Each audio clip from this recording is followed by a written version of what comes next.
Episode start होता है, हम देखते हैं जिक्सियन मार्शल हॉल को, जिसके बाद हम देखते हैं फैंग को जो कि लीडर होंग के रूम में आ गया था। अब वो लीडर होंग के पास आकर कहता है, हॉल मास्टर, मैं यहाँ पर ट्रेजर्स को एक्सचेंज करने के लिए आया हूँ। फैंग की बात सुनकर हम देखते हैं कि लीडर होंग फैंग को अपने पास बैठने के लिए बोलते हैं, जिसके बाद फैंग लीडर होंग के सामने आकर बैठ जाता है। अब जैसे ही फैंग लीडर होंग के सामने आकर बैठता है तो हम देखते हैं कि लीडर होंग फैंग के आसपास ट्रेजर्स को ले आते हैं, जिसके बाद वो फैंग के सामने उन सभी ट्रेजर्स की लिस्ट ले आते हैं, जिस लिस्ट को फैंग स्वाइप करने लगता है और उनमें उन ट्रेजर्स की डिटेल्स देखने लगता है। यहाँ पर हम देखते हैं कि फैंग के साथ साथ उन सभी ट्रेजर्स की डिटेल बबाता भी देख रही थी, जो कि फैंग के कॉन्शियसनेस माइंड में बैठे हुए देख रही थी। फैंग यहाँ पर उन सभी ट्रेजर्स की डिटेल देख रहा था। फैंग के साथ साथ बबाता भी उन सभी ट्रेजर्स की डिटेल देख रही थी, जिन्हें देखते हुए बबाता कहती है, यहाँ पर तो कोई भी स्पेसशिप का मलबा नहीं है। तभी हम फैंग को देखते हैं जो कि उन सभी ट्रेजर्स की लिस्ट को स्वाइप अप करता जा रहा था और उनमें कोई अपने लिए सूटेबल ट्रेजर ढूंढ रहा था। फैंग अभी उन ट्रेजर्स को स्वाइप अप कर ही रहा था कि तभी बबाता को वहां पर एक ट्रेजर नजर आता है, जिसे देखकर वो खुश हो जाती है और कहती है, ये देखो, यहाँ पर एक छोटा सा ट्रेजर है। लुओ फैंग, ये एंशिएंट सिविलाइजेशन की ग्रेविटी स्पेस तुम्हारे काफी काम आ सकती है। बबाता की ये बात सुनकर हम देखते हैं कि फैंग भी एकदम से खुश हो जाता है और कहता है, ये तो वही एंशिएंट सिविलाइजेशन का ग्रेविटेशनल चैम्बर है जो कि लाइट ट्रेनिंग कैंप में है। अगर मैं इसके साथ कल्टीवेशन करूंगा तो इससे मेरी कल्टीवेशन की स्पीड 120 टाइम्स ज्यादा हो जाएगी। ये सोचने के बाद फैंग कहता है, हाल मास्टर, मुझे ये एंशिएंट सिविलाइजेशन की ग्रेविटी स्पेस चाहिए। फैंग की ये बात सुनकर लीडर होंग कहते हैं,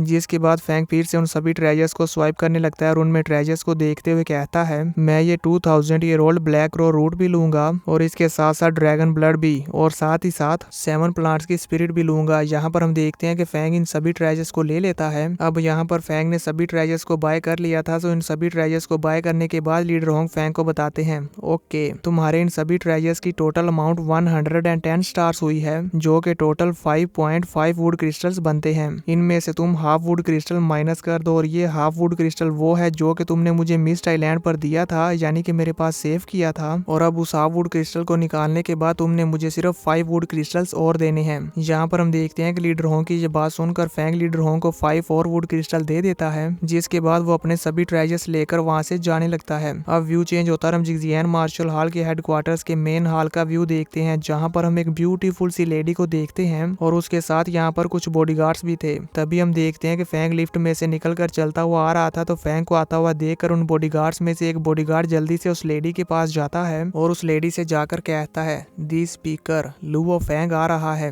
हम देखते हैं कि वो लेडी उस बॉडीगार्ड की बात सुनकर अपने हाथ का इशारा करती है और उसे वहां से भेज देती है, जिसके बाद वो लेडी चलते हुए लुओ फैंग के सामने चली जाती है और कहती है, एक्सक्यूज मी, मैं इसाडोना हूँ, HR अलायंस की स्पोक्स पर्सन, क्या मुझे एक हॉनर मिल सकता है इंस्पेक्टर लुओ के साथ बैठकर एक कप चाय पीने का। यहाँ पर हम देखते हैं कि फैंग HR अलायंस का नाम सुनकर इसाडोना के साथ एक कप चाय पीने के लिए मान जाता है। अब व्यू चेंज होता है, हम देखते हैं कि इसाडोना और लुओ फैंग एक रूम के अंदर बैठे होते हैं, जहाँ पर इसाडोना के साथ 4 से 5 बॉडीगार्ड्स भी थे, जो कि सभी वार गोल्ड लेवल के वॉरियर थे। तभी इसाडोना की बात सुनकर लुओ फैंग कहता है, वुड क्रिस्टल्स। इसाडोना कहती है, इंस्पेक्टर लुओ फैंग, मैं आपसे बिल्कुल स्ट्रेट टू दी पॉइंट बात करूंगी, क्या आपके पास अभी भी वुड क्रिस्टल्स हैं? होंग के साथ डील करने के बाद क्या अभी भी आपके पास वुड क्रिस्टल्स बचे हुए हैं? अगर आपके पास वुड क्रिस्टल्स हैं तो HR अलायंस उन वुड क्रिस्टल्स को आपसे बाय करने के लिए मार्केट प्राइस से 3 गुना ज्यादा पैसे देने के लिए तैयार है। यहाँ पर हम देखते हैं कि इसाडोना की ये बात सुनकर फैंग तो कुछ रिएक्ट नहीं करता, पर बबाता को ये सुनकर काफी बड़ा झटका लगता है और वो कहती है, मार्केट प्राइस से 3 गुना ज्यादा पैसे? इसे क्या लगता है कि क्या ये वुड क्रिस्टल इतने आसानी से मिल जाते हैं? यहाँ तक कि अगर ये मार्केट प्राइस से 100 गुना ज्यादा पैसे भी दे तब भी ये वुड क्रिस्टल की एक्चुअल वैल्यू के हाफ पैसों के बराबर भी नहीं है। बबाता अभी फैंग के कॉन्शियसनेस माइंड में फैंग को ये सब बता रही थी कि तभी फैंग अपने मन में सोचता है,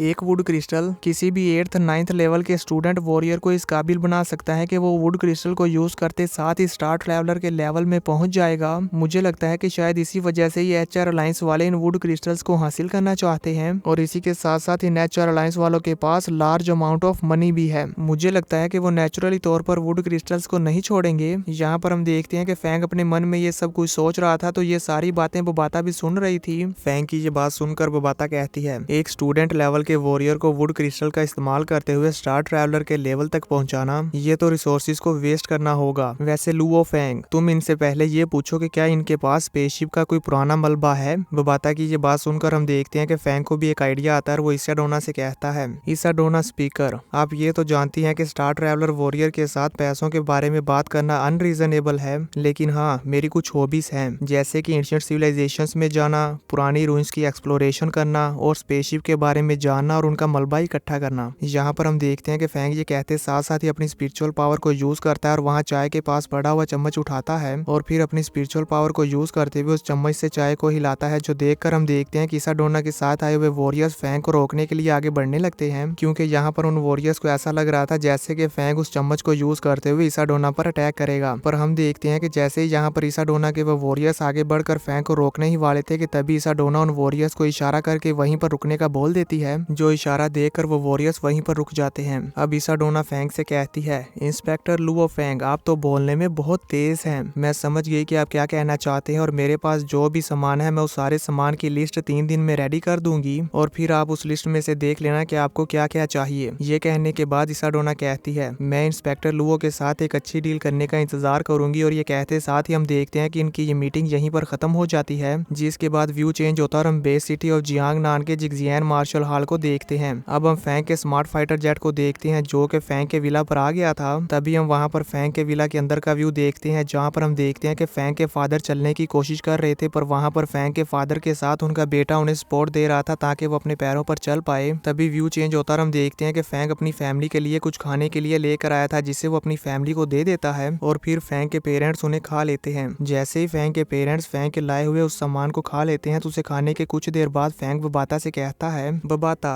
मेरी फैमिली की फिजिकल फिटनेस को टेस्ट करो। फैंग की ये बात सुनकर हम देखते हैं कि बबाता फैंग के फादर को स्कैन करती है और उन्हें स्कैन करके बताती है, लुओ होंग ग्रेड 3 के स्टूडेंट हैं। जिसके बाद वो फैंग की मदर को स्कैन करती है और उन्हें स्कैन करके बताती है, गोंग जिन लैन ग्रेड 2 की स्टूडेंट हैं। जिसके बाद बबाता फैंग के ब्रदर को स्कैन करती है और उसकी पूरी बॉडी को स्कैन करते हुए बताती है, लुओ हुआ ग्रेड 3 के स्टूडेंट हैं। बबाता की ये बात सुनकर हम देखते हैं कि हुआ थोड़ा सा हैरान हो जाता है और अपनी बॉडी की तरफ देखते हुए कहता है, क्या मैं और मेरे पेरेंट्स भी वॉरियर्स हैं। फैंग का ब्रदर हुआ भी अपनी बॉडी को देखकर खुश हो ही रहा था कि तभी फैंग की मदर फैंग से कहती है, लुओ फैंग, तुमने अभी अभी हमें जो खाने के लिए दिया वो क्या था। अपनी मदर की बात सुनकर हम देखते हैं कि फैंग अपनी मदर के पास आकर बैठ जाता है और उनसे कहता है, ये सिर्फ कुछ आम से सप्लीमेंट्स हैं जो कि मैं आपके लिए लेकर आया हूँ। इससे आपकी फिजिकल स्ट्रेंथ और भी ज्यादा इंप्रूव हो जाएगी और आप काफी अच्छा फील करोगे। ये कहने के बाद फैंग अपने फादर से कहता है, डैड, अब आप अपने पाँव को हिलाने की कोशिश करें। फैंग की बात सुनकर हम देखते हैं कि फैंग के फादर अपने पाँव पर खड़े होने की कोशिश करते हैं। यहाँ पर हम देखते हैं कि फैंग के फादर जब अपने पाँव पर खड़े हो रहे थे तो उनके दोनों बेटे परेशान हो रहे थे कि कहीं फादर गिर ना जाएं, पर यहाँ पर हम देखते हैं कि फैंग के फादर बड़े ही इजीली अपने पैरों पर खड़े हो जाते हैं।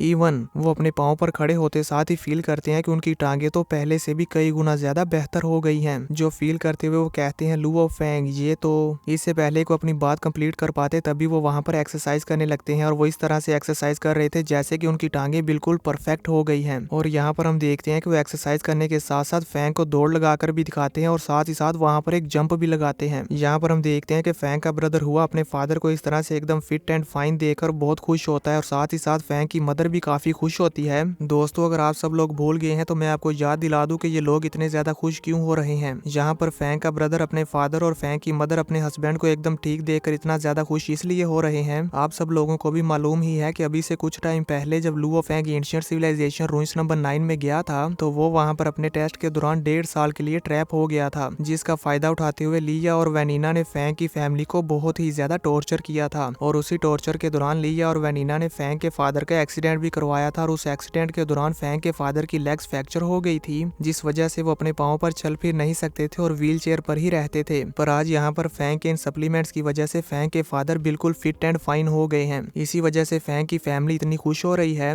अब हम फैंग को देखते हैं जो अपने पेरेंट्स को इतना खुश होता हुआ देखकर उनसे कहता है, फादर, मदर, मैं आपको कहीं पर ले जाना चाहता हूँ। फैंग की ये बात सुनकर हम देखते हैं कि फैंग के पेरेंट्स भी खुश हो जाते हैं और वो खुशी खुशी फैंग के साथ जाने के लिए एग्री हो जाते हैं। अब व्यू चेंज होता है और हम फैंग के फाइटर जेट को देखते हैं जो कि फैंग के विला से फ्लाई करके कहीं जाने लगता है और इसी के साथ ये एपिसोड खत्म हो जाता है।